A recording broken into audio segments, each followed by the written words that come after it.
We begin with Russia's most advanced weapon of war and its latest target. Russia launched a barrage of aerial attacks last night all across Ukraine. There were hundreds of drones and dozens of missiles.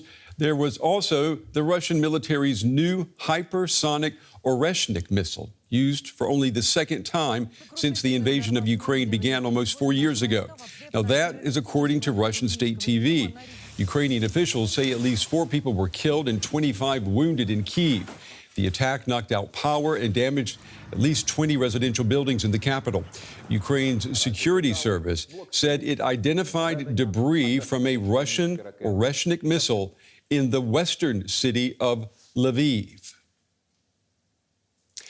DW's Rebecca Ritters, she is in Kyiv for us tonight. Rebecca, tell us about last night's attack in Kyiv.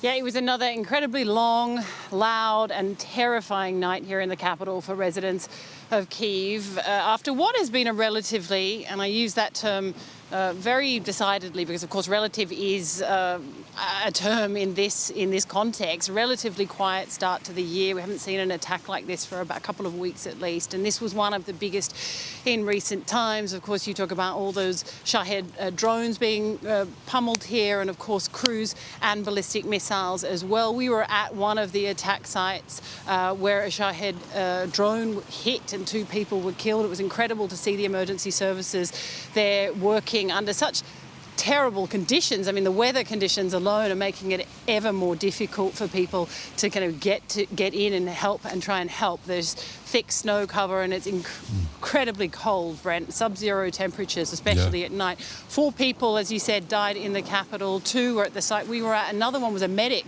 and they died in what was known as a double tap attack, where Ukraine attack and then attack again once the medics arrive. So, of course, an incredibly horrible night here. And as you mentioned, you know, at a time where we're talking about sub-zero temperatures, we're talking about power, water and heating cut in many homes across the city and indeed across the country. So you've got people really suffering. Now, I know, of course, those temperatures we're seeing across Europe, but, you know, people across Europe have electricity, have heating, have water. If you think about those people that might be near strike sites and also don't have windows, it's an incredibly, incredibly tense time there. Yeah, it's hard to imagine. I know that Russia fired its hypersonic missile, the Oreshnik, overnight, and we understand it was fired at a target near the border with NATO member Poland, near the western city of Lviv. I mean, what are the implications here?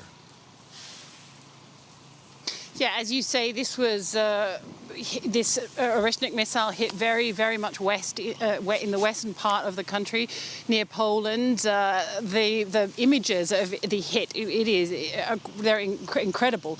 Huge impact that could be felt right across that region, and even in neighbouring regions, people said they could feel that impact. It's really incredible that so far we've heard no reported deaths from the impact, but some infrastructure hits. Terrible infrastructure hit there. This was claimed by the Russian Ministry of Defense as a retaliation for what is largely thought as a false flag attack, that the Russians accused Ukraine of sending around 90 drones to attack one of President Putin's estates. That has been flatly denied by the Ukrainians, and also Washington agreeing, saying that no such attack happened. But the Ministry of Defense in Russia saying that that attack in western Ukraine was in retaliation. You've got commentators saying that, in fact, it's in retaliation to potential European boots on the ground if there were to be a ceasefire here in Ukraine. So some differing angles, but definitely, you know, a warning sign. As you mentioned, it's only the second time that this Oreshnik has been used in this war. The first time was last November in Dnipro, and there were casualties and there were deaths from that attack. So it's a really, really serious missile. And I should add that it is capable to carry a nuclear warhead. Neither times that it's been used so far was it carrying such a warhead, but definitely a warning sign from Russia. Yeah, a warning sign in the dead of winter on top of that. DW's Rebecca Ritters for us in Kyiv tonight. Rebecca, thank you. All right, let's bring in military analyst Marina Miron now from King's College London for more on last night's attack. Marina, good to see you. Tell us a little bit more about the Oreshnik ballistic missile that was fired at the western Lviv region in Ukraine, and what kind of damage can it do? Good evening, Brent.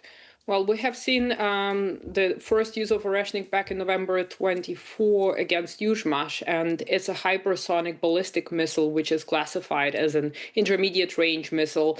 In short, what is interesting about this missile, and this is something that the Soviets were working on, and later the Russians with their Pioneer and later Barrage and Yaris missiles, basically, it has hypersonic speeds during the boost phase. It has a ballistic trajectory, so it places during the boost phase the payload on the ballistic trajectory. And in space, it has a technology called multiple independently targetable reentry vehicle. So essentially, the body of this missile would be releasing warheads from space.